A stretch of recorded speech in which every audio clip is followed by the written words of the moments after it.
Well, it's Wednesday afternoon and a busy Wednesday afternoon across the world in news. I'm Dave Morris here from the Oklahoman's video studio. I'm joined today via Skype. He's in Washington, D.C. There you see him, Chris Castile. How are you, sir?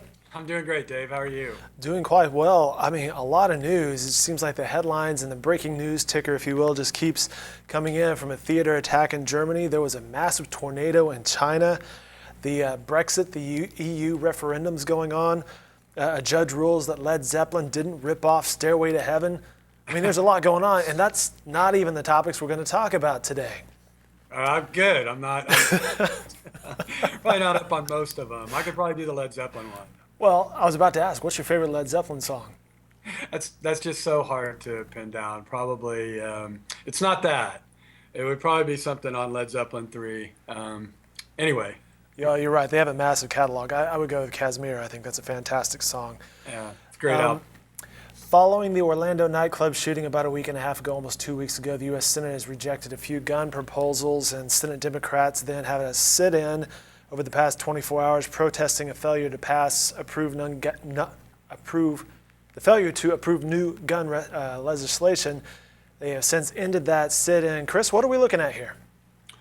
Well, I think what we're looking at really are just kind of the polarization. Just another example of the polarization in American politics that really has kind of reduced, the nation's leaders really to empty gestures.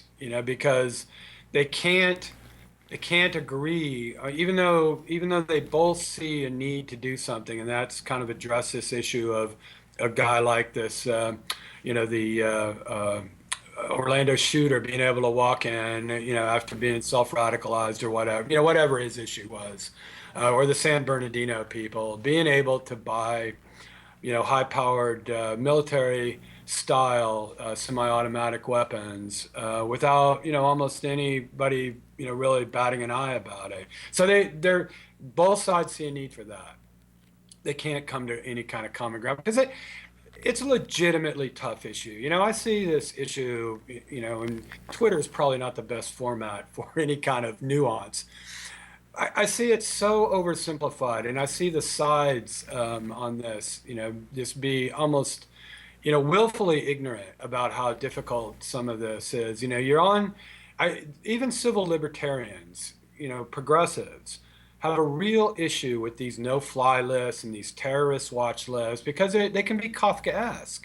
You can get on, just appear on one of these lists. You don't know how, and you don't know how to get off. There have been U.S. members of Congress appear on these lists and have trouble getting off them. The late Ted Kennedy is the example often used. So that is not a civil libertarian's idea of a perfect case against you to appear on a government watch list. So, but that's kind of the gesture that the Democrats seemed reduced to last night, or all day yesterday and last night on this on this demonstration on the House floor, is we want to vote on this bill. Well, this bill, I don't think is something most of them would, it'd be hard for a lot of people to defend. So, again, they knew it wasn't going to happen, just like, the Senate taking those 4 votes on Monday. They knew none of them were was going to be successful. You just again, it's just empty gestures about this. And we're just months away from an election, and, whoever wins it could have a year or two period before the next election kicks in where some work might get done. Maybe some serious work gets done on this. I personally don't see a gun-related amendment being approved this year that has much of any kind of meaning to it. You're looking at some footage earlier from Periscope. That's a good answer. Well, and you're right. It's such a broad topic and a lot of depth. It is. A lot of depth to it. Lawmakers said that they would come back after the July 4th break and they take the issue to their districts and perhaps some more voting going on. We were looking at some footage there, and I joked with Paige, our producer, about the Lucky Charms you see floating over there. This is actually Periscope footage because they shut down C-SPAN at a point yesterday. They shut off the House cameras, right? I mean, they're Well, correct, right. right, which are not operated by C-SPAN. I mean, that's up to the House, I believe. You're right. C-SPAN takes up that feed. You're right. And Exactly. so then various members fired up their cell phones, as all of us do these days, and Right. gave it some Facebook Live and some Periscope, which I guess shows you the power of those apps these days. The Supreme Court was pretty active today on several things. You tweeted about the SCOTUS deadlocked on tribal court jurisdiction, which sends it back down to the former court, giving the tribes power to hear suits against non-members. Yeah, that was one case that they did. They deadlocked on two very important cases. That's one of them. And in that case, that was a case where the Dollar General stores challenged the idea that one of their employees would be sued in a tribal court. And the lower courts ruled that he could be tried in a tribal court. Because the court deadlocked on it, then that ruling stands in that circuit. It's a Mississippi Band of Choctaws, and the five tribes, what are known as the five tribes in Oklahoma, used to be the five civilized tribes: Choctaws, Cherokees, Chickasaws, Seminoles, Muskogee Creeks. They were on the side of being able to sue in tribal court, being able to sue non-members of the tribe in tribal court.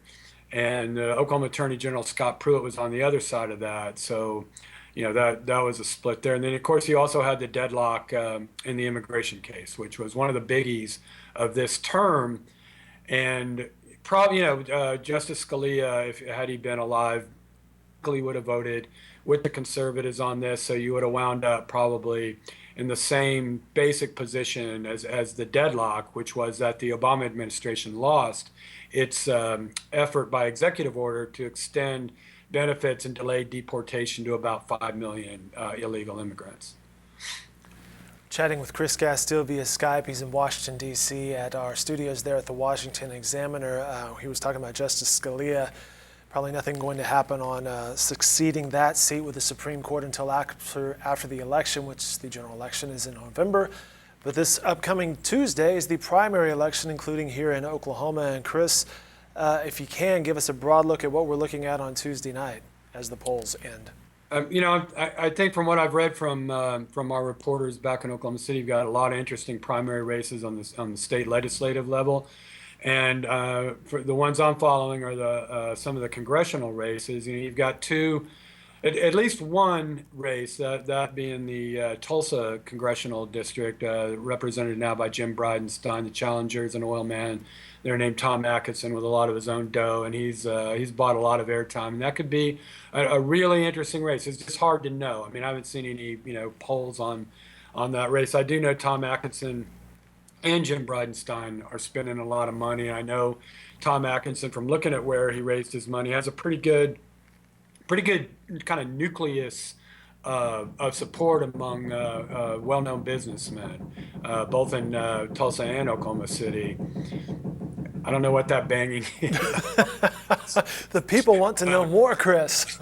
We demand. So sit-in outside. And in the second district, which is kind of the broad swath of eastern Oklahoma, much of the eastern Oklahoma counties, the incumbent Mark Wayne Mullen is running really hard for his third term. Seems a bit even though his opponent has no money and is not well known, Mark Wayne's running hard for that third term. I think he must be, feeling some heat in that district. So those are the only two that I think, could be interesting, and it could turn out, neither of them, winds up with a serious challenge. But those are the races I'm watching, mostly the eastern Oklahoma races rather than the ones in Oklahoma City and in the western southern part of the state. Primary elections in Oklahoma, of course, the polls are 7 a.m. to 7 p.m. on Tuesday upcoming. There was some early balloting going on as well, early voting going on. The construction there at your office reminds me of what we've gone through here the past couple of years as we moved downtown and here at the Oklahoman, the constant construction and pounding that comes and goes at a whim. Another storyline is there are numerous teachers running for various state offices this year. It would be interesting to see if there's a shift in the legislation or not, and then what that means. However, that really will. I mean, I would think that back there could not be a bigger issue than education, really. I mean, after what's been happening to the state's budget and the impact on schools, that would seem to be the focus of those legislative races. So Tuesday night, beginning at 7 p.m., we'll have live election results and analysis after the polls close. We'll be live here from the Oklahoman's video studio. You can watch online at newsok.com. We'll beam it out to the big screen downtown. Chris Castile, the man we've been chatting with, will be joining us via Skype from Washington, D.C. From a national perspective, here locally, we'll have Alex Wentz, we'll have Kathy Cummings providing a Republican and Democrat side. And of course, our cast of thousands here in the Oklahoman's newsroom, munching on pizza, looking at the numbers, and providing some perspective as well. Chris, anything else to preview Tuesday night that we need to know about? Yeah, I don't think so, Dave. I mean, I just think there's a lot of unknowns. I mean, there's a lot of feeling that there's an anti-incumbent, really strong anti-incumbent feeling among voters right now. But you hear that a lot. But at least on the congressional side, it seems to be really intense. I think you and I talked about before that Congressman Tom Cole wins re-election very easily every 2 years, has a ton of money, and his opponent, nobody knows who his opponents are. He's running like he's got, a big name opponent just because he feels like, he doesn't know what's going to happen because of this very, very strong anti-Washington fervor. We hear a lot about the anti-Washington, the anti-incumbent. We'll see what happens on Tuesday and then again in November. More coverage from Chris Castile can be found in the Oklahoman and online at newsok.com. Chris, as always, we appreciate your spending some time with us this afternoon. Glad to do it, Dave. Thank you. All right, more political coverage as well can be found online at newsok.com.